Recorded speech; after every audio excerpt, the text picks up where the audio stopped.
चलिए सर शुरू कर रहे हैं क्लास 12 चैप्टर नंबर 1 पार्टनरशिप में।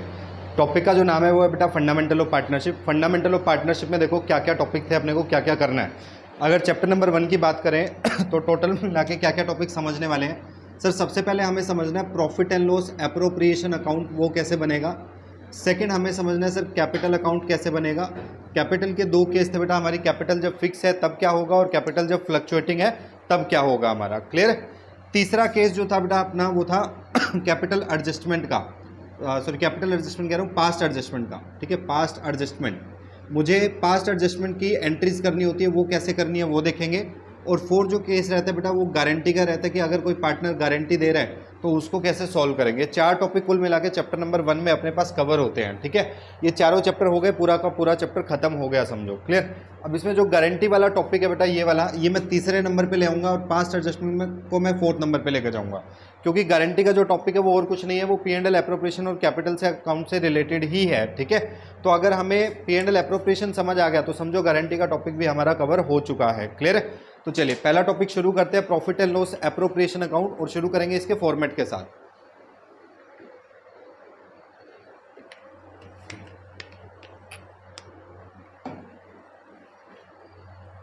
चलिए देखिए,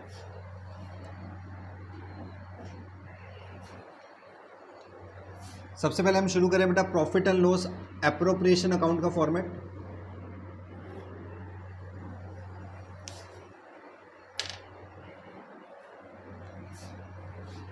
यहां पर हम सबसे पहले लिखते हैं by profit and loss account, जिसमें अपना क्या आ जाएगा बेटा नेट प्रॉफिट आ जाएगा। ठीक है, जो भी नेट प्रॉफिट है वो हम यहां पर लिख देंगे। उसके बाद सर हम लिखेंगे bye interest on drawings. Partner का जो इंटरेस्ट ऑन ड्राइंग्स था वो यहाँ पर आता है बेटा अपने पास, जो ए पार्टनर है बी पार्टनर है उनका दोनों का आ जाएगा। टोटल इंटरेस्ट ऑन ड्राइंग्स यहाँ आ गया। क्लियर। फिर जो जो पार्टनर को देंगे वो इधर आ जाएगा। P&L एप्रोप्रिएशन अकाउंट जो है वो एक तरह का नॉमिनल अकाउंट है, तो नॉमिनल अकाउंट के रूल लग जाते हैं बेटा। नॉमिनल अकाउंट का रूल था जितने भी खर्चे हो रहे हैं वो सारे डेबिट होते हैं, जितनी भी इनकम है वो सारी क्रेडिट होती हैं। तो देखो जो भी पार्टनर को देंगे वो खर्चा है और जो पार्टनर से मिलेगा वो क्या अपनी इनकम है, इसलिए पार्टनर को देंगे इंटरेस्ट ऑन कैपिटल डेबिट कर रहे हैं हम, सैलरी देंगे डेबिट कर रहे हैं, कमीशन देंगे डेबिट कर रहे हैं। जबकि पार्टनर से इंटरेस्ट ऑन ड्राइंग लिया जाता है इसलिए हम उसे क्या कर रहे हैं, क्रेडिट कर रहे हैं। बात समझ आ गई। तो डेबिट क्रेडिट में कंफ्यूज मत होना अपना। तो क्या क्या दे सकते हैं sir, to interest on capital दे सकते हैं, वही सेम टू सेम ए और बी को दिया जाएगा सर जितना भी अमाउंट होगा। क्लियर। लो सर यहाँ पर आ जाएगा टोटल अमाउंट। इसी तरीके से सैलरी हो सकता है बेटा, कमीशन हो सकता है और बोनस हो सकता है। क्लियर। एक चीज और आती है to general reserve, transfer to general reserve. वैसे तो पार्टनर को नहीं दिया जाता लेकिन लिखा जाता है यहाँ पे, क्योंकि प्रॉफिट में से एप्रोप्रिएशन माना जाता है। प्रॉफिट में एप्रोप्रिएशन का मतलब होता है बेटा प्रॉफिट का यूज करना, प्रॉफिट को बांटना। ठीक है, उसमें से माइनस नहीं किया जाता। Clear sir. तो हम यहाँ पर लिख देंगे salary commission bonus general reserve हमारा इधर आ गया। ठीक है, लास्ट में जो भी प्रॉफिट या लॉस बच जाएगा वो हम बांट देंगे। To profit transfer to capital या करंट अकाउंट, या तो कैपिटल में चला जाएगा या करंट अकाउंट में चला जाएगा, जैसा भी केस रहेगा। ठीक है, ए और बी के कैपिटल अकाउंट में या करंट अकाउंट में। कौन सी रेशियो में बढ़ जाएगा सर, जो भी प्रॉफिट शेयरिंग रेशियो होगी उसमें बढ़ जाएगा। लो सर इतना हो गया सर हमारे पास profit and loss appropriation account. Clear. उसके बाद सर हम सीखते हैं कैपिटल अकाउंट बनाना। कैपिटल अकाउंट के फॉर्मेट की बात करें तो कैपिटल अकाउंट जो होते हैं वो दो तरह का होता है सर अपना। कैपिटल अकाउंट कितनी तरह का है, दो तरह का। अगर मैं कहूँ सर कैपिटल अकाउंट कौन सी दो तरह का, तो हम बोलेंगे एक फिक्स कैपिटल होती है बेटा अपनी और दूसरी फ्लक्चुएटिंग कैपिटल होती है। एक फिक्स कैपिटल हो गई, दूसरी फ्लक्चुएटिंग कैपिटल हो गई। बेटा अगर कैपिटल फिक्स नेचर की है तो दो तरह के अकाउंट्स बनाए जाते हैं, बोलो कौन कौन से। एक करंट अकाउंट बनता है और दूसरा फिक्स कैपिटल अकाउंट बनता है, ऐसा ही ना। एक फिक्स कैपिटल अकाउंट बन गया, दूसरा करंट अकाउंट बन गया, दो अकाउंट बने हैं सर वहाँ पे। क्लियर। लेकिन अगर कैपिटल फ्लक्चुएटिंग नेचर की है तो एक सिंगल अकाउंट बनता है बेटा, कौन सा, कैपिटल अकाउंट। सारी की सारी एंट्रीज कहाँ होती है, कैपिटल अकाउंट में होती है। बोलो क्लियर है। कैपिटल अकाउंट का जो नेचर होता है बेटा वो पर्सनल नेचर होता है, पर्सनल नेचर के होते हैं जितने भी कैपिटल अकाउंट हमारे रहेंगे। क्लियर है। बोलो यहाँ तक किसी बच्चे का कोई डाउट है, आगे चले। अभी हम देख रहे हैं सर फॉर्मेट ऑफ कैपिटल या करंट अकाउंट, क्या फॉर्मेट क्या होता है उसका। If capital is fix, if capital is fix, अगर कैपिटल मेरी फिक्स नेचर की है, ठीक है, फिक्स नेचर की अगर कैपिटल है तो दो अकाउंट बनेंगे सर, एक कैपिटल अकाउंट दूसरा करंट अकाउंट। तो दो अकाउंट में से पहला अकाउंट बनाएंगे हम fix capital account, fix capital account.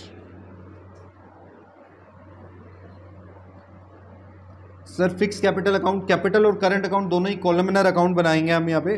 Columnar का मतलब है जितने पार्टनर्स हैं उनके कॉलम बनाते रहेंगे। हम 2 पार्टनर जूम करके चल रहे हैं तो ए और बी के साथ बन गया, 3 पार्टनर होते तो ए बी सी दोनों साइड इस तरीके से कॉलम बन जाते हैं अपने। क्लियर।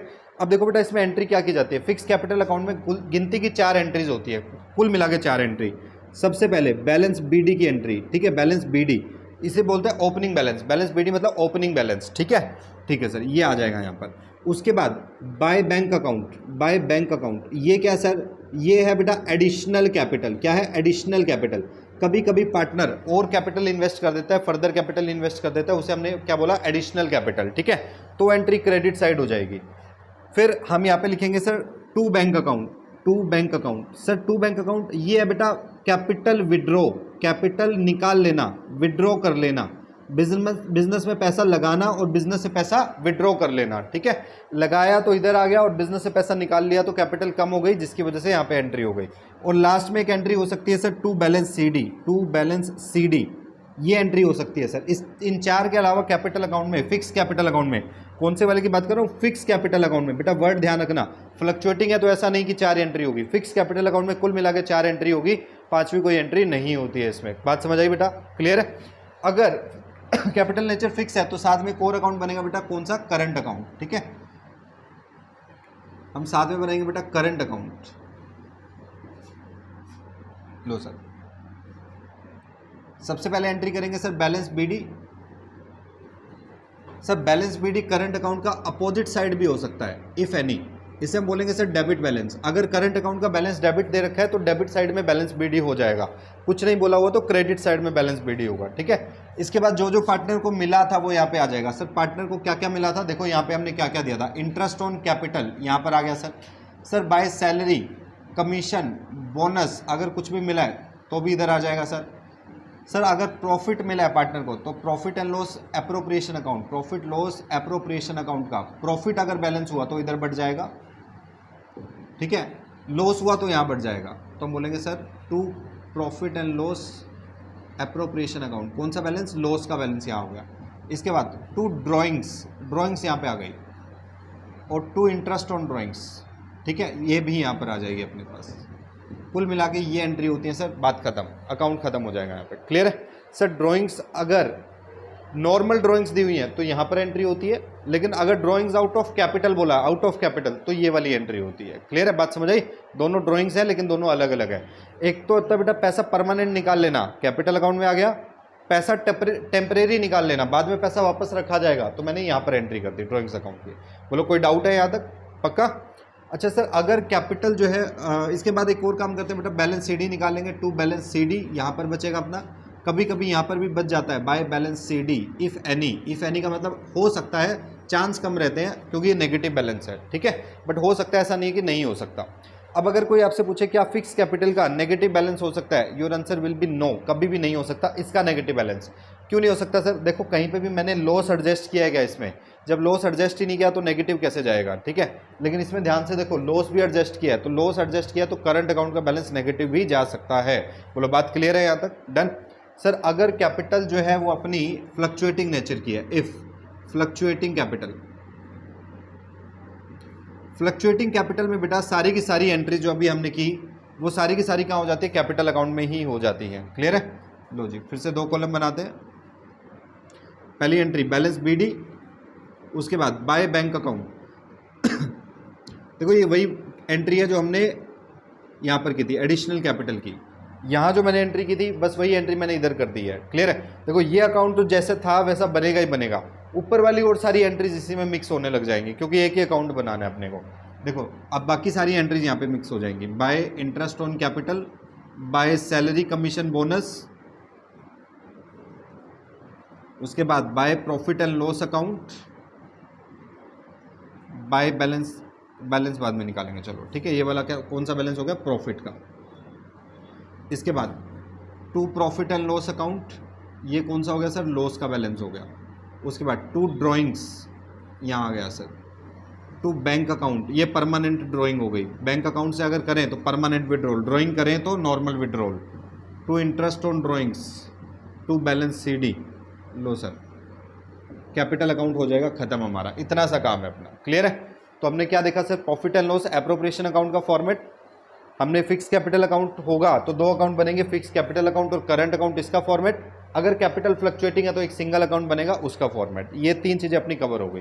बोलो यहाँ तक कोई डाउट है क्या? नहीं तो आगे चलते हैं हम। Clear sir? आगे देखेंगे तो हमें क्या क्या सीखना है। हमें इंटरेस्ट ऑन कैपिटल के बारे में सीखना है सर, हमें इंटरेस्ट ऑन ड्रॉइंग्स के बारे में सीखना है, हमें कमीशन निकालने के बारे में सीखना है, और हमें प्रॉफिट बांटने के बारे में सीखना है। चार चीज़ें हमें सीखनी है। मैं शुरू कर रहा हूँ इंटरेस्ट ऑन कैपिटल निकालने से, ठीक है।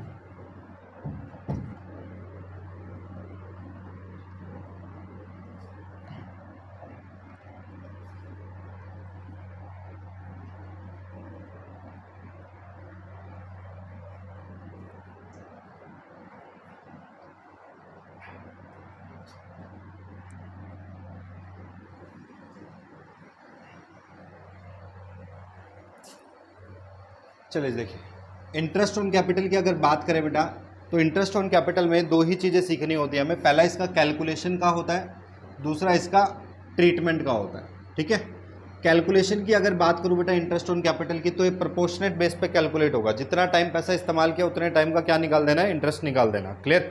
इसमें मैं एक एग्जांपल के साथ समझा देता हूँ, आपको कवर हो जाएगा वो। देखिए, अगर मान लीजिए कोई मिस्टर ए है, उसने शुरुआत में पैसा लगाया बेटा 1 अप्रैल को 1 लाख रुपए, लेकिन वो 30 सितंबर को जाके एडिशन कर देता है, एडिशन या एडिशनल कैपिटल 50,000 रुपीज़, ठीक है।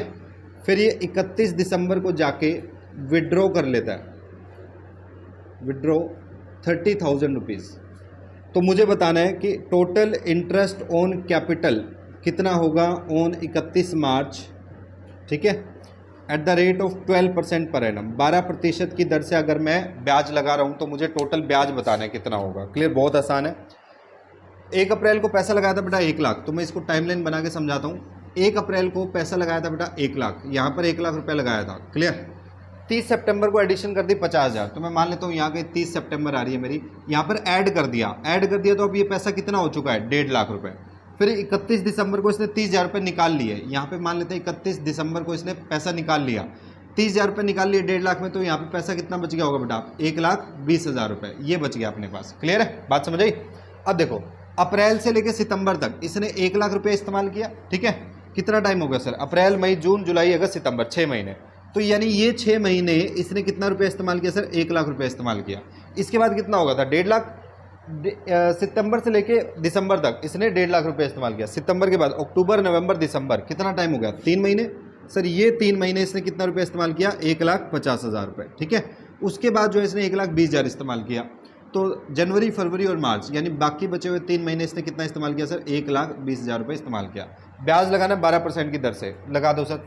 1 लाख के ऊपर 12%, 1 लाख का 12% कितने टाइम का? 6 महीने का, ठीक है। प्लस में 1.5 लाख का 12%, लेकिन कितने टाइम का? 3 महीने का, ठीक है। प्लस में 1,20,000 का 12%, अगेन कितने टाइम का? 3 महीने का, ठीक है। इसको सॉल्व कर देंगे, पूरे साल का जो अपना ब्याज है वो आ जाएगा अपने पास। क्लियर? देखिए सर, इससे 12 से 12 काट दो, 0 से 0 काट दो, कितना आया? 6,000। प्लस में सर 12 से 12 कैंसिल, 0 से 0 कैंसिल, 15 दिया कितना? 4500, ये आ गया सर 4,500। प्लस में 0 से 0 कैंसिल, 12 से 12 कैंसिल, 12 दिए 3600, ये आ गया। लो सर सबको जोड़ दो, 6 4 10 3 13, 13,000 और 600, 14,000 पक्का? नहीं 14,100 आएगा शायद, 15,100 क्या? 6 4 10 3 13, 13,600, ठीक है। क्लियर? यहाँ तक कोई बात नहीं, हो जाता है। इतनी बात समझ आ गई बेटा? कैलकुलेशन समझ आ गई। अब बात करते हैं ट्रीटमेंट की। सर ट्रीटमेंट में इंटरेस्ट ऑन कैपिटल दो जगह जाता है। पहला, profit and loss appropriation account की कौन सी साइड में एंट्री करी थी? Debit side. दूसरा, कैपिटल या करंट अकाउंट्स की कौन सी साइड एंट्री हो जाएगी? Credit side. बस यही दो ट्रीटमेंट होते हैं इसके। क्लियर? पिंडल एप्रोप्रिएशन के डेबिट साइड, कैपिटल या करंट अकाउंट की क्रेडिट साइड एंट्री हो गई, बात खत्म। इंटरेस्ट ऑन कैपिटल में इसके अलावा कुछ नहीं है, 3 स्पेशल केसेस को छोड़ के।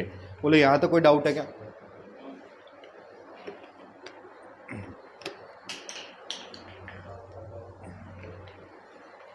चलिए सर, अगला टॉपिक उठा रहा हूं मैं, special case of interest on capital.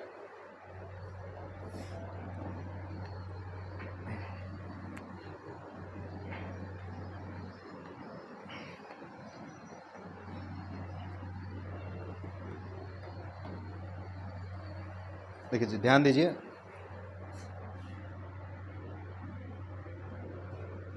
Special cases of interest on capital. 3 case करवाऊंगा, 3 केस में पूरा का पूरा टॉपिक खत्म। Case number 1, when partnership deed is silent about interest on capital. बेटा पहला केस है जब पार्टनरशिप डीड में कुछ भी लिखा ही नहीं हुआ इंटरेस्ट ऑन कैपिटल के बारे में, या पार्टनरशिप डीड है ही नहीं, तो कैसे होगा? ठीक है, देखो एक सेक्शन 13 आता है पार्टनरशिप एक्ट में, उसने कुछ इस तरीके से डिफाइन किया हुआ है इस चीज़ को। वो कहता है सर अगर पार्टनरशिप डीड एब्सेंट है तो ये रूल्स एप्लीकेबल हो जाते हैं। पहला, प्रॉफिट शेयरिंग रेशियो बराबर हो जाएगी, कोई भी इंटरेस्ट ऑन कैपिटल नहीं होगा, कोई इंटरेस्ट ऑन ड्रॉइंग नहीं होगा, कोई सैलरी नहीं होगी, कोई कमीशन नहीं होगा, कोई बोनस नहीं होगा। ठीक है, फिर से एक बार, प्रॉफिट शेयरिंग रेशियो कैसे हो जाएगी? बराबर, सबको बराबर प्रॉफिट बटेगा, ना कोई इंटरेस्ट होगा, ना कोई सैलरी, ना कमीशन, ना बोनस, ना लिया जाएगा ना दिया जाएगा। ठीक है, और जो इंटरेस्ट ऑन लोन होगा उस पर 6% के हिसाब से ब्याज लगेगा। इंटरेस्ट ऑन लोन, अगर पार्टनर ने कोई लोन दिया है तो, ठीक है, बात समझ आई? क्या क्या रूल लगे देखो, प्रॉफिट शेयरिंग रेशियो क्या हो गई? बराबर हो गई, ना कोई इंटरेस्ट ऑन कैपिटल, ना कोई इंटरेस्ट ऑन ड्रॉइंग, ना सैलरी, ना कमीशन, ना बोनस, और इंटरेस्ट ऑन लोन कितना होगा? 6% होगा। इंटरेस्ट ऑन लोन 6% होगा। बोलो इतनी बात क्लियर है? बात समझ आ गई? तो हम क्या बात करें बेटा? इंटरेस्ट ऑन कैपिटल की। कह रहे जब पार्टनरशिप डीड साइलेंट है तो बताइए इंटरेस्ट ऑन कैपिटल कैसे ट्रीट करोगे? तो बहुत आसान है सर, कोई भी इंटरेस्ट ऑन कैपिटल नहीं लगता है, कोई आईओसी नहीं होता। अभी अभी हमने बात की, क्लियर है? केस नंबर 2, केस नंबर 1 इतना ही था, खत्म हो गया बस। केस नंबर 2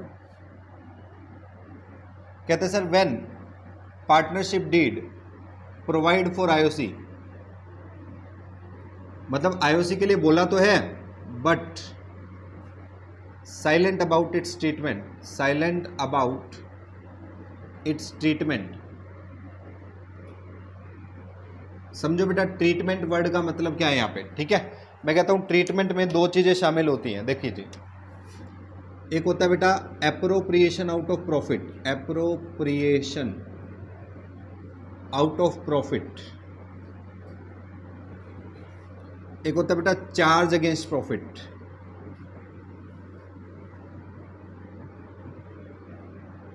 समझो बेटा, एप्रोप्रिएशन आउट ऑफ प्रॉफिट जो है वो तो ये कहता है सर अगर आपके पास प्रॉफिट है तो मैं ले लूंगा कुछ, अगर आपके पास प्रॉफिट नहीं है तो मत देना। ठीक है, एप्रोप्रिएशन क्या बोलता है सर? ये कहता है अगर आपके पास प्रॉफिट है तो दे देना, अगर लॉस है तो मत देना। ठीक है, एक भला इंसान है, ठीक है, जैसे भिक्षा मांगने साधु आता है ना, वैसा है। ये कहता है जी अगर आपके पास कुछ है तो दे दो, नहीं है तो रहने दो, कोई बात नहीं है। क्लियर?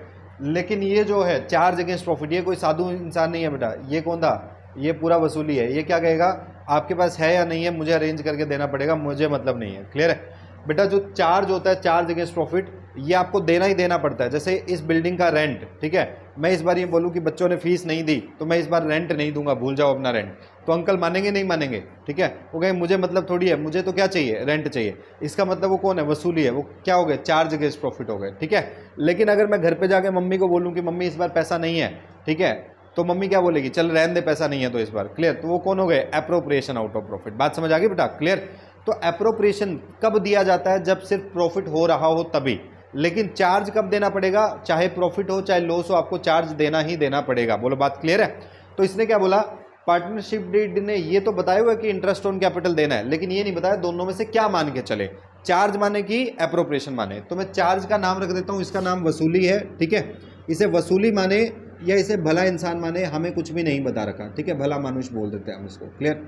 ये कौन है? भला मानुष है सर। ठीक है, तो सर इसे क्या माने? भला मानुष माने कि वसूली माने? अब देखो बेटा, एक पुरानी कहावत थी, आप भले तो जग भला। ठीक है, मैं खुद को अच्छा इंसान मानता हूं तो मैं सामने वाले को भी क्या मान के चलूंगा? भला इंसान। कुछ भी नहीं पता उसके बारे में तो क्या मान लेंगे? उसको एप्रोप्रिएशन मान लेंगे। बात समझ आई? यानी जब क्वेश्चन साइलेंट है तो हम हमेशा क्या मान लेंगे बेटा? एप्रोप्रिएशन। लेकिन जब क्वेश्चन बोले कि चार्ज है, चार्ज है, चार्ज है, जब क्वेश्चन बोले कि वसूली है, वसूली है, वसूली है, तो क्या मान लेंगे? वसूली मानेंगे फिर तो। बात समझ आ गई? क्लियर? अब इसकी 4 सिचुएशन हो सकती हैं, चारों सिचुएशन को मैं एग्जांपल से समझा रहा हूँ। फिर से देखो, मैं पढ़ा रहा हूँ आपको special case of interest on capital. Special case of interest on capital में क्या था? देखो जी, 3 केस बनते हैं। पहला केस, जब पार्टनरशिप डीड साइलेंट है तो कोई आईओसी जाता ही नहीं है, केस खत्म। सेकंड केस, पार्टनरशिप डीड ने ये तो लिखा है आईओसी देना है, लेकिन ये नहीं बताया चार्ज माने कि एप्रोप्रिएशन माने, तो हम क्या मान लेंगे? चार्ज मान लेंगे। ठीक है, इसके सिचुएशन नंबर 1 को पढ़ते हैं हम। इसकी सिचुएशन नंबर 1, ठीक है, ये चलो लाइन हटा देते हैं, कंफ्यूज हो गए। इसकी सिचुएशन नंबर 1 बेटा, सिचुएशन फर्स्ट, सिचुएशन क्या है sir, when firm incurs in loss, firm को क्या हो गया बेटा, नुकसान। और अभी अभी मैंने कहा सर पार्टनरशिप डीड अगर साइलेंट है उसी के लिए कि क्या मानना है, तो क्या मान लोगे, एप्रोप्रिएशन। और एप्रोप्रिएशन क्या बोलता था, भैया प्रॉफिट है तो दे दो, लॉस है तो मत दो। और हमने क्या बोल दिया, कंडीशन क्या लगा दी कि फर्म को क्या हो गया, नुकसान। तो बताओ इंटरेस्ट ऑन कैपिटल देना पड़ेगा कि नहीं देना पड़ेगा, नहीं देना पड़ेगा सर, नुकसान के केस में नहीं देना, भले इंसान की यही पहचान होती है। क्लियर। सिचुएशन नंबर 2 पे आते हैं सर, सिचुएशन नंबर 2, चलो यही बना देते हैं। सिचुएशन नंबर 2, ठीक है। सिचुएशन 2 में हम कहते हैं sir when profit is greater than interest on capital, profit ज़्यादा है, इंटरेस्ट ऑन कैपिटल कम है। इसको मैं एक एग्जांपल से समझा रहा हूँ बेटा। ए और बी दो पार्टनर हैं, ठीक है, प्रॉफिट शेयरिंग रेशियो बेटा इनके बीच में 1:1, ठीक है, प्रॉफिट शेयरिंग रेशियो 1:1। इनका इंटरेस्ट ऑन कैपिटल बनता है ए का और बी का 15,000 और इसको मान लेते 30,000 रुपये, ठीक है। प्रॉफिट है सर फर्म में लगभग 50,000 का अवेलेबल, ठीक है। तो प्रॉफिट ज़्यादा है देखो, और अगर इन दोनों को जोड़ूं तो 45,000 बन रहा है, यानी इंटरेस्ट कम देना है और प्रॉफिट मेरे पास ज़्यादा पड़ा है, कमाई ज़्यादा है और खर्चा क्या है, कम है। तो बताओ क्या मैं खर्चा आराम से दे सकता हूँ, नहीं दे सकता, बिल्कुल दे सकते हैं सर। इसकी एंट्री बताओ कैसे करेंगे, देखो हम क्या बनाएंगे, profit and loss appropriation account, P&L appropriation account मैंने बनाया बेटा। मैंने यहाँ पे लिखा बाय नेट प्रॉफिट, बताओ नेट प्रॉफिट कितना है मेरे पास, 50,000 रुपये, ठीक है। मैं इंटरेस्ट ऑन कैपिटल दे दूंगा, to interest on capital, A को बी को, ए को देना है सर 15,000, बी को देना है सर 50,000 रुपये, सॉरी 20 कितना है 30,000 रुपये। लो सर दोनों का टोटल कितना बन रहा है सर, 45,000 रुपये, 45 के लिख देता हूँ मैं, ठीक है। प्रॉफिट बताओ कितना बच गया, 50 माइनस 45, 5,000 बच गया। क्या करूँ सर, बांट दो पार्टनर्स में, ए और बी में बट जाएगा उनके प्रॉफिट शेयरिंग रेशो में। तो 2,500 ए को चले गए और 2,500 किसको चले गए, बी को चले गए। ये सेकंड सिचुएशन है। बोलो कोई दिक्कत है क्या सर। पहली सिचुएशन थी फर्म को नुकसान हो गया, भैया नुकसान हो गया तो हम लेते ही नहीं है, नुकसान के केस में हम भले इंसान है तो जाने देना उसको। सेकंड सिचुएशन प्रॉफिट बहुत ज़्यादा है सर, खर्चा कम है, तो प्रॉफिट ज़्यादा है तो दे दो, उसमें से खर्चा आराम से दे सकते हैं, बाकी बचा हुआ प्रॉफिट बांट देंगे। सिचुएशन नंबर 3 बेटा, सिचुएशन नंबर 3, प्रॉफिट जो है बेटा वो बराबर है आपके, प्रॉफिट बराबर है किसके, इंटरेस्ट ऑन कैपिटल के।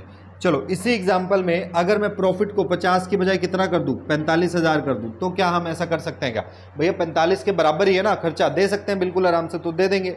लीजिए सर हमने क्या किया सर, P&L एप्रोप्रिएशन अकाउंट बनाया, profit and loss appropriation account बनाया, बाय नेट प्रॉफिट लिखा यहाँ पर कितने रुपए का, 45,000 रुपये का, ठीक है। इस साइड में मैं देना चाह रहा हूँ sir to interest on capital, A को बी को, ए को बताओ कितना गया 15,000, बी को बताओ कितना गया 30,000, टोटल इंटरेस्ट कितना चला गया सर 45,000। बताओ बांटने के लिए कुछ प्रॉफिट बचा या नहीं बचा, 45 का प्रॉफिट था, 45 का है उसे दे दिया, खत्म हो गया सर।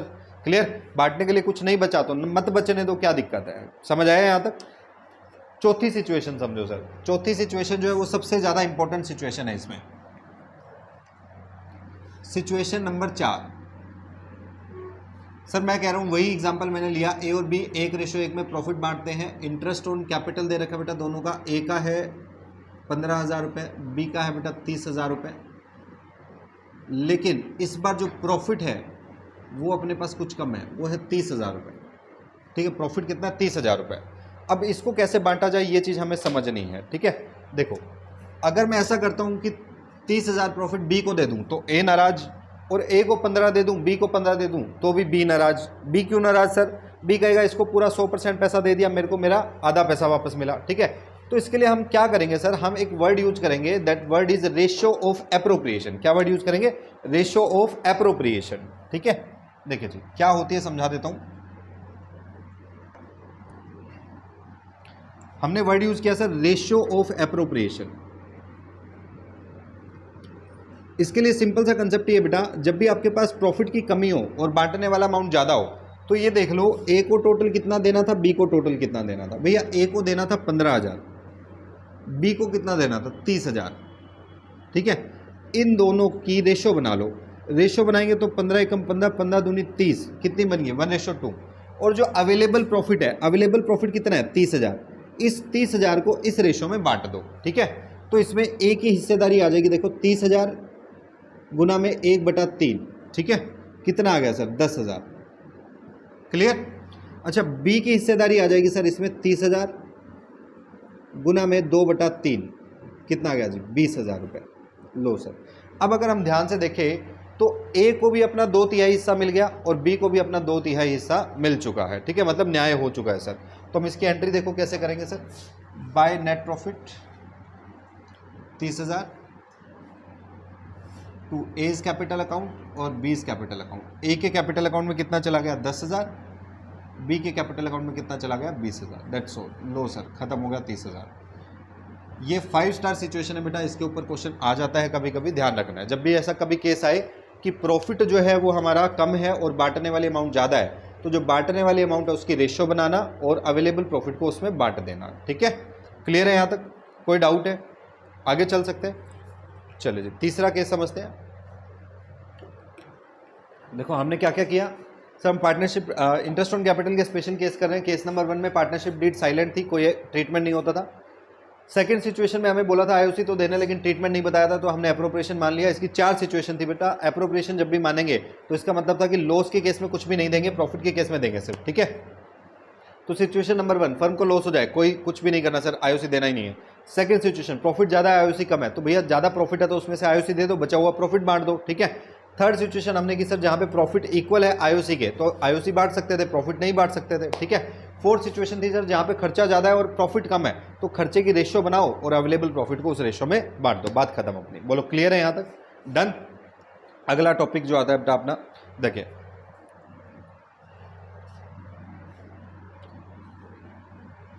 दो केस करवा चुका हूँ, तीसरा केस करवा रहा हूँ।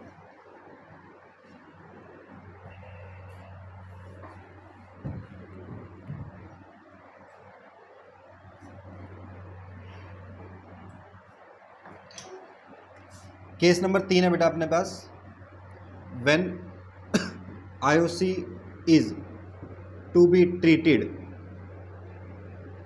एज चार्ज, जब इसे क्या मानना है चार्ज, ठीक है। या इसके लिए कभी कभी एक और लाइन लिखी आती है, that provide IOC even in case of loss. IOC दे दो चाहे फर्म को क्या हो जाए, नुकसान क्यों ना हो जाए, तो भी आईओसी दे दो, ठीक है। तो इसका मतलब भी तो सेम ही हुआ ना बेटा।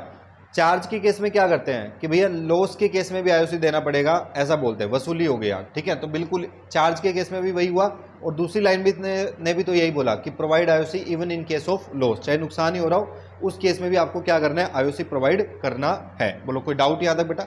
चले आगे। इस केस में मैं एक एग्जांपल ले लेता हूँ बेटा कि ए और बी जो दो पार्टनर है 1:1 में पार्टनर थे। आईओसी था बेटा इनका, ए का था बेटा 15,000, बी का था बच्चे 30,000। जो प्रॉफिट था फर्म का वो मैंने माना था 30,000 रुपये। अब इस केस में देखो क्या करेंगे, यहाँ पे भी वही सेम एग्जांपल है आपका। बन रहा कितना रहा है 45,000 रुपये और प्रॉफिट कितना है 30,000 रुपये, लेकिन इस बार हमने इसको क्या मान लिया, चार्ज मान लिया। पहली बात तो सर अगर चार्ज मान लिया जाए तो एंट्री P&L एप्रोप्रिएशन में ना होकर कहाँ होती है, P&L अकाउंट में होती है, ठीक है। तो हम इसकी एंट्री करेंगे प्रॉफिट एंड लॉस अकाउंट में। तो प्रॉफिट एंड लॉस अकाउंट हमने बनाया बेटा, बाय बैलेंस लिखा हमने। बैलेंस का मतलब नेट प्रॉफिट का बैलेंस कितना है 30,000। इंटरेस्ट ऑन कैपिटल देंगे to interest on capital, A को बी को। ए को देना बेटा 15,000, बी को देना बेटा 30,000। बेटा इस बार पूरा दे देंगे 45,000, क्यों? क्योंकि चाहे फर्म को नुकसान हो जाए तुम्हें देना ही है, वसूली है ये, ठीक है, चार्ज है ये, ठीक है।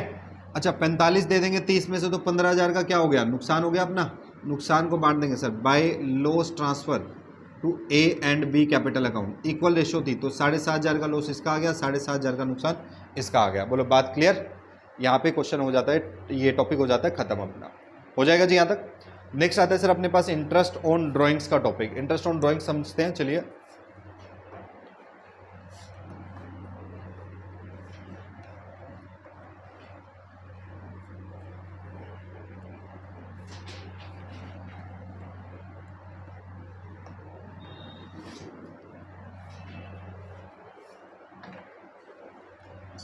देखो सर इंटरेस्ट ऑन ड्राइंग में इसकी कैलकुलेशन जो है वो मेन है। इंटरेस्ट ऑन ड्राइंग का ट्रीटमेंट में कुछ भी नहीं है, इसकी मेन जो है वो सारी की सारी कैलकुलेशन वाला वर्क है, वो अपने को खास ध्यान से समझना है।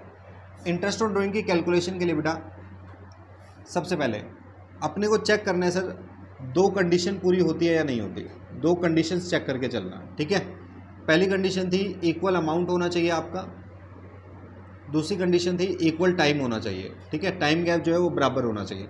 अगर दोनों कंडीशन पूरी हो जाती है, यस की तरफ जाता है, तो हम एक मेथड यूज़ करते हैं जिसे हम बोलते हैं average period method. Average period method. अगर बेटा दोनों कंडीशन पूरी नहीं होती, नो की तरफ जाता है, तो हम दो मेथड फॉलो कर सकते हैं। पहला क्या था अपना सिंपल मेथड और दूसरा क्या था अपना प्रोडक्ट मेथड। ठीक है, अब इस पे क्वेश्चन आने के चांस कम होते हैं क्योंकि आपको ना नॉर्मली कैलकुलेशन दी जाएगी। ज़्यादातर जो क्वेश्चन आने के चांस है वो आपका एवरेज पीरियड मेथड पे ही है। बाई चांस कभी आपसे प्रोडक्ट मेथड पूछा जा सकता है। सिंपल मेथड तो है ही सिंपल, उसमें कुछ है नहीं अपना। क्लियर है? तो मैं फिर भी आपको तीनों का एक एक एग्जाम्पल करवा देता हूँ ताकि आगे फिर हम क्वेश्चन कर सके। आज मैं कंसेप्चुअली करवा रहा हूँ बेटा, कल पूरे चैप्टर के आप क्वेश्चन कवर करेंगे। आज मेरे ख्याल से कमीशन तक का पॉइंट हो सकता है अपना मैक्सिमम, ठीक है, क्योंकि मेरे को दिख रहा है थक चुके हो थोड़ा बहुत। क्लियर?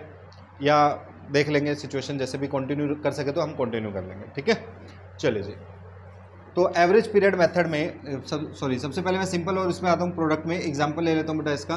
कोई मिस्टर ए है, उसने पैसा विड्रॉ किया बेटा कुछ इस तरीके से। ठीक है, 1 अप्रैल को उसने पैसा निकाला 10,000 रुपये। अप्रैल मई जून, 30 जून को पैसा निकाला बेटा उसने 30,000 रुपये। उसके बाद जुलाई अगस्त सितंबर अक्टूबर, 1 अक्टूबर को पैसा निकाल लिया सर उसने मान लेते हैं 50,000 रुपये। फिर उसने 31 दिसंबर को पैसा निकाल लिया बेटा 10,000 रुपये। फिर उसने 31 मार्च को पैसा निकाल लिया बच्चे, मान लेते हैं 1,00,000 रुपये।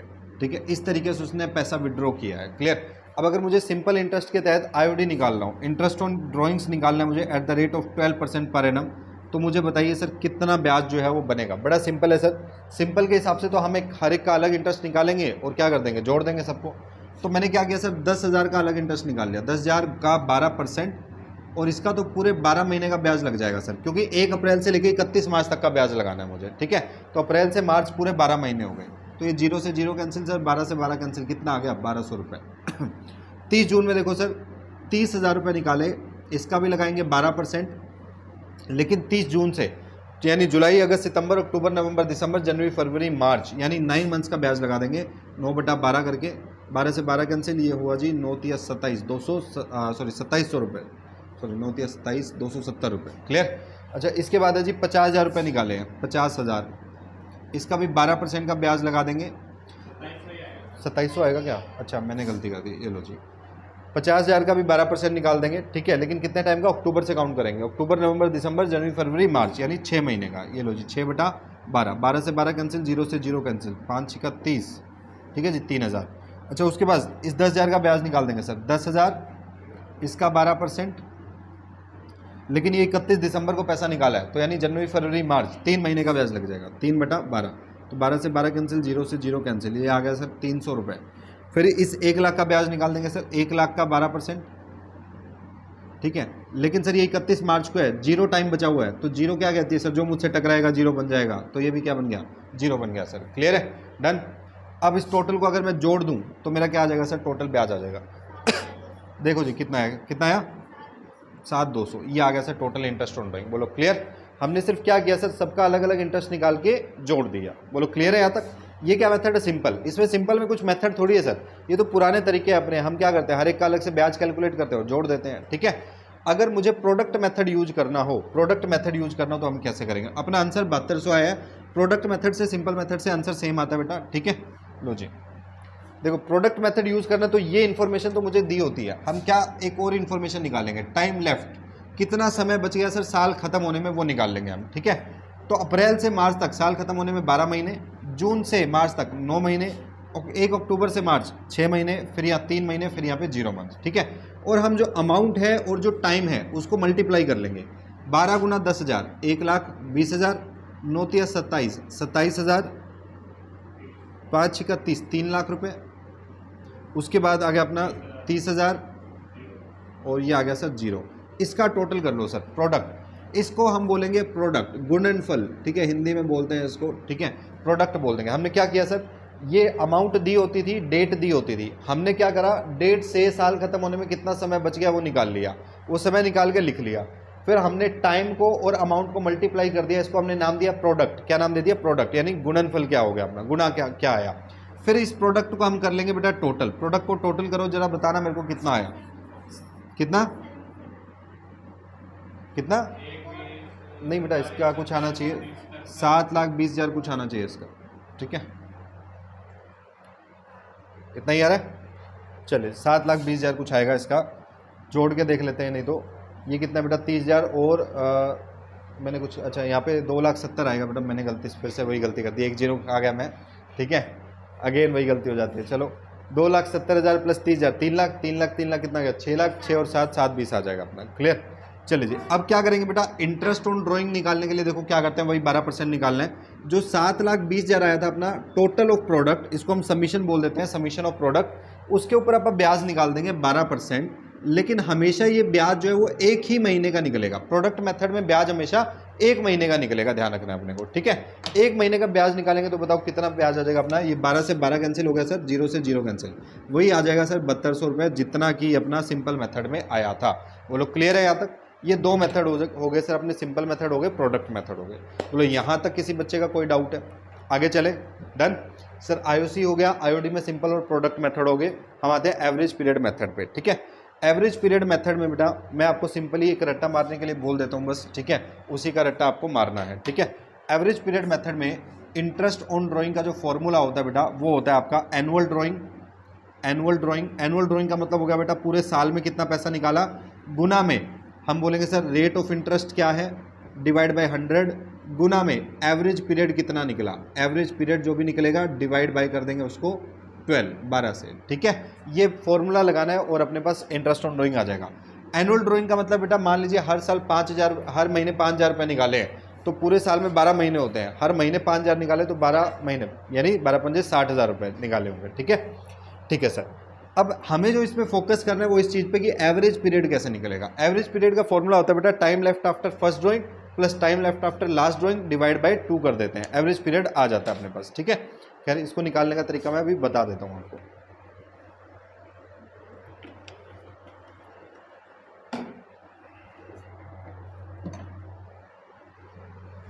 देखिए बच्चा,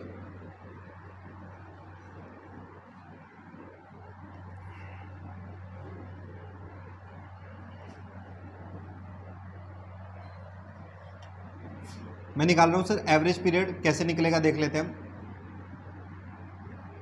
एवरेज पीरियड निकालने के लिए हमने फॉर्मूला लगाया sir time left after first drawing, पहली ड्राइंग के बाद कितना समय बचा, प्लस में time left after last drawing, last drawing के बाद कितना समय बचा, डिवाइड कर देते हैं बेटा इसको कितने से, 2 से, क्लियर है। ये हमारा फॉर्मूला है। तो हम जनवरी फरवरी लिख लेते हैं बेटा अपने पास, अप्रैल मई जून, उसके बाद आता है सर अपने पास जुलाई अगस्त सितंबर अक्टूबर नवंबर दिसंबर, ठीक है, और जनवरी फरवरी और मार्च, ये 12 महीने हो गए अपने पास, क्लियर। इसमें कुल मिला के 6 केस बनते हैं, समझो। या तो मैं महीने के स्टार्टिंग में पैसा निकाल सकता हूँ, महीने के मिड में पैसा निकाल सकता हूँ, महीने के एंड में पैसा निकाल सकता हूँ। फिर इसी तरीके से होता है क्वार्टर। क्वार्टर मतलब हो गया बेटा सर 3 महीनों का एक ग्रुप, ठीक है। तो इसका मतलब मैं क्वार्टर के स्टार्टिंग में पैसा निकाल सकता हूँ, क्वार्टर के मिड में पैसा निकाल सकता हूँ, क्वार्टर के एंड में पैसा निकाल सकता हूँ। 6 केस अपने को समझने हैं इसमें। पहले मैं समझ रहा हूँ सर, अगर मैं बिगिनिंग ऑफ मंथ में पैसा निकालता हूँ, बिगिनिंग ऑफ मंथ की स्टार्टिंग में, इसका मतलब हर महीने पैसा निकाल रहा हूँ और महीने की पहली तारीख को पैसा मैं विड्रॉ करता हूँ। ऊपर फॉर्मूला आपको दिया हुआ बेटा, पहली ड्राइंग के बाद कितना समय बचा प्लस आखिरी ड्राइंग के बाद कितना समय बचा, ठीक है। तो पहली ड्राइंग मैंने की होगी बेटा 1 अप्रैल को, बोलो 1 तारीख को, महीने की पहली तारीख को, ठीक है। तो 1 अप्रैल के बाद कितना समय बच गया सर, साल खत्म होने में 12 महीने बच गया सर। आखिरी ड्राइंग मैंने की होगी मार्च में, 1 मार्च को, तो 1 मार्च से 31 मार्च, साल खत्म होने में कितना टाइम बचा, 1 महीना। तो प्लस में 1 डिवाइड बाय कर देंगे 2 बेटा, ठीक है। कितना टाइम आ गया सर, 6.5 महीने। यानी अगर मैं महीने की पहली तारीख को पैसा निकालता हूं तो मुझे 6.5 महीने का ब्याज जो है वो लगाना पड़ेगा। बोलो बात क्लियर। सेकंड केस सर, अगर मैं मिड ऑफ मंथ में पैसा निकालता हूं, मिड ऑफ मंथ के बीच में पैसा निकालता हूं, तो मैंने पहली बार पैसा निकाला होगा बेटा 15 अप्रैल को, ठीक है, और आखिरी बार पैसा निकाला होगा बेटा मैंने 15 मार्च को। बोलो क्लियर। अगर 15 अप्रैल को पैसा निकाला तो देखो 11 महीने तो यूं के यूं बचे हुए हैं और आधा महीना अप्रैल का भी बचा हुआ है, तो कितना टाइम बच गया मेरे पास, 11.5 महीने। और अगर 15 मार्च को पैसा निकाला तो आधा महीना ये भी बचा हुआ है, तो प्लस करेंगे 0.5 डिवाइड कर देंगे 2 से, कितना आ गया बेटा अपने पास, 6 मंथ, 6 महीने का ब्याज लगा दिया जाएगा, क्लियर। अगर बेटा मैं पैसा निकालता हूँ end of the month, end of the month, month के बिल्कुल लास्ट में जाके, यानी अप्रैल में मैं 30 अप्रैल को पैसा निकालता हूँ सर, और मार्च में मैंने 31 मार्च को पैसा निकाला, तो क्या होगा बेटा 30 अप्रैल, अप्रैल का महीना तो गया, कितना टाइम बच गया 11 महीने, ठीक है, प्लस में मैंने 31 मार्च को पैसा निकाला सर, बताओ साल खत्म होने में कितना टाइम बचा, 0, पूरा का पूरा गया, डिवाइड बाय 0 डिवाइड बाय 2, कितना आ गया 5.5 महीने यानी जब जब जब पैसा निकालना जाएगा मंथ के एंड में तो 5.5 महीने का क्या लग जाएगा बेटा, अपना ब्याज लग जाएगा। बोलो बात क्लियर है यहाँ तक। इसी तरीके से आते हैं बेटा क्वार्टर। क्वार्टर मतलब सर अपना 3-3 महीने का एक ग्रुप, ये 3 महीने का एक ग्रुप, ये फर्स्ट क्वार्टर, ये 3 महीने का एक ग्रुप सर सेकंड क्वार्टर, ये सर 3 महीने का तीसरा ग्रुप थर्ड क्वार्टर, ये 3 महीने का सर चौथा ग्रुप फोर्थ क्वार्टर, ये 4 क्वार्टर हो गए सर अपने पास। यानी बंदा जब क्वार्टरली पैसा निकालेगा तो साल में कितनी बार पैसा निकाला उसने, 4 बार, ठीक है। मैं बोलूँ 10,000 रुपये हर क्वार्टर में निकाल रहा है तो पूरे साल में कितनी बार पैसा, कितना पैसा निकाला, 40,000 रुपये। बात समझ आ गई। एनुअल ड्राइंग निकालनी है आपको हमेशा, ठीक है सर जी अगर क्वार्टर की पहली तारीख को पैसा निकाला, हर क्वार्टर में पैसा निकालता है यानी हर 3 महीने में एक बार पैसा निकाल रहा है। अगर क्वार्टर की पहली तारीख को पैसा निकाला तो पहले क्वार्टर में पहली तारीख यानी 1 अप्रैल को पैसा निकाला होगा। देखो साल खत्म होने में कितना टाइम बच गया अपने पास, पूरे 12 महीने बच गए, ठीक है। अच्छा आखिरी बार पैसा निकाला होगा आखिरी क्वार्टर की पहली तारीख को, आखिरी क्वार्टर की पहली तारीख यानी 1 जनवरी को पैसा निकाला बेटा। साल खत्म होने में कितने टाइम बच गया, 3 महीने, प्लस 3 डिवाइड बाय 2, बोलो कितना आ गया, 7.5 महीने का ब्याज लग गया। क्लियर है। अच्छा सर अगर मिड ऑफ क्वार्टर में पैसा निकाल रहा है, मिड ऑफ क्वार्टर पहली बार पैसा निकाला होगा सर 15 मई में और अगली बार पैसा निकाला होगा सर इसने 15 फरवरी को। क्लियर है। अब जरा सोचो यहाँ से कितना टाइम बचा सर, 9 मंथ्स ये बच गए प्लस 10 प्लस आधा महीना, ये 10.5 महीने बच गए सर मेरे पास। 10.5 प्लस में आखिरी बार पैसा निकाला सर फरवरी 15 को, तो 1 महीना मार्च का बचा हुआ और 15 दिन फरवरी के, ठीक है। तो ये बच गया सर 1.5 महीना, लो सर डिवाइड बाय 2 कर दो, ये आ गया सर अपने पास कितना, 6 महीने का ब्याज। बोलो क्लियर। अगर एंड में पैसा निकालता है क्वार्टर के एंड में, तो पहली बार पैसा निकाला होगा इस क्वार्टर के एंड में यानी 30 जून को बेटा इसने। क्लियर है। और आखिरी बार पैसा निकाला होगा लास्ट क्वार्टर के एंड में यानी 31 मार्च को। तो पहले क्वार्टर के बाद कितना टाइम, पहली ड्राइंग के बाद कितना टाइम बचा, 9 मंथ, और आखिरी के बाद 0, तो डिवाइड बाय 2 कर देंगे, कितना आ गया, 4.5 महीने का ब्याज। क्लियर है। सिंपल सा है सर। अगर महीने के स्टार्टिंग में पैसा निकालता है 6.5 महीने का ब्याज, एंड में मिड में निकाला 6 महीने का ब्याज, और अगर एंड में निकाला 5.5 महीने का ब्याज। क्वार्टर के स्टार्टिंग में पैसा निकाला 7.5 महीने, अगर मिड में निकाले 6 महीने और एंड में निकाले 4.5 महीने। इसका मैंने आपको एक लर्निंग टेक्निक दिया था, मैंने कहा था सर ऐसा एक बॉक्स बनाना, ठीक है, ऐसे बीच में ड्रॉ करना और 4 कॉलम बना लेना, इसमें लिखना मंथ, ठीक है, इसमें लिखना सर क्वार्टर। क्लियर। यहाँ पे लिखना बिगिनिंग, मिड और एंड। क्लियर। मिड में हमेशा 6-6 रखना। क्लियर है। मंथ में आधा बढ़ा दो, बिगिनिंग में 6.5, आधा घटा दो एंड में 5.5। क्लियर। क्वार्टर में, क्वार्टर 3 महीने का होता है बेटा, 3 महीने का आधा करो, कितना है, 1.5 बढ़ा दो और 1.5 घटा दो अकॉर्डिंगली। क्लियर है। तो ये आपका एक रेक्टिफिकेशन की टेक्निक होगी, इसमें कोई लॉजिक नहीं है, पहले बता देता हूँ। क्लियर है। कोई डाउट यहाँ तक। तो इंटरेस्ट ऑन ड्राइंग का ये जो कैलकुलेशन का टॉपिक था ये खत्म हो जाता है यहाँ पे। डन। अच्छा सर अब और क्या बचता है, इंटरेस्ट ऑन ड्राइंग के अंदर 2 इंपॉर्टेंट पॉइंट है, वो 2 पॉइंट हमें ध्यान रखने हैं।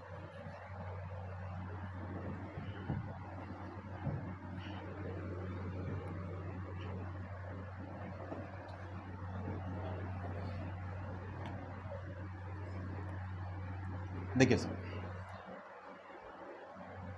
पहला पॉइंट जो नोट करने वाला है वो ये है सर कि अगर मुझे ड्राइंग दे रखी है during the year, during the year मतलब कोई भी मंथ क्वार्टर नहीं बता रखा, कोई भी तारीख नहीं बता रखी, अगर ड्यूरिंग द ईयर वर्ड लिखा गया है तो जो भी आप इंटरेस्ट ऑन ड्राइंग निकालेंगे हमेशा उसका हाफ कर देंगे और हाफ अमाउंट को आपको लेना है वहाँ पे, ठीक है। यानी कि वो कहता है सर 10,000 रुपये की ड्राइंग निकाली है ड्यूरिंग द ईयर, तो हमें इंटरेस्ट ऑन ड्राइंग बताओ 12% पर एनम के अकॉर्डिंग, ठीक है। तो हम क्या करेंगे सर 10,000 का 12% निकालेंगे, कितना है 1200, और हमेशा इसका हाफ कर देंगे, यानी कितना चार्ज करेंगे, हमेशा 600 चार्ज करेंगे अगर कुछ भी नहीं बता रखा तो। क्लियर। दूसरा नोट सर अगर मुझे 12% पर एनम की बजाय मुझे सिर्फ 12% दिया होता तो बेटा मैं चाहे मिड में हो, चाहे एंड में हो, चाहे क्वार्टर में हो, फिर मैं टाइम को कंसिडर नहीं करता, मैं फ्लैट 12% का जो है वो इंटरेस्ट लगाता। बात समझ आई। क्लियर है। कोई डाउट है यहाँ तक। इंटरेस्ट ऑन ड्राइंग का टॉपिक जो है वो यहाँ पे हो जाता है बेटा आपका ओवर। बोलो कोई डाउट है, आगे चल सकते हैं, है हिम्मत अभी।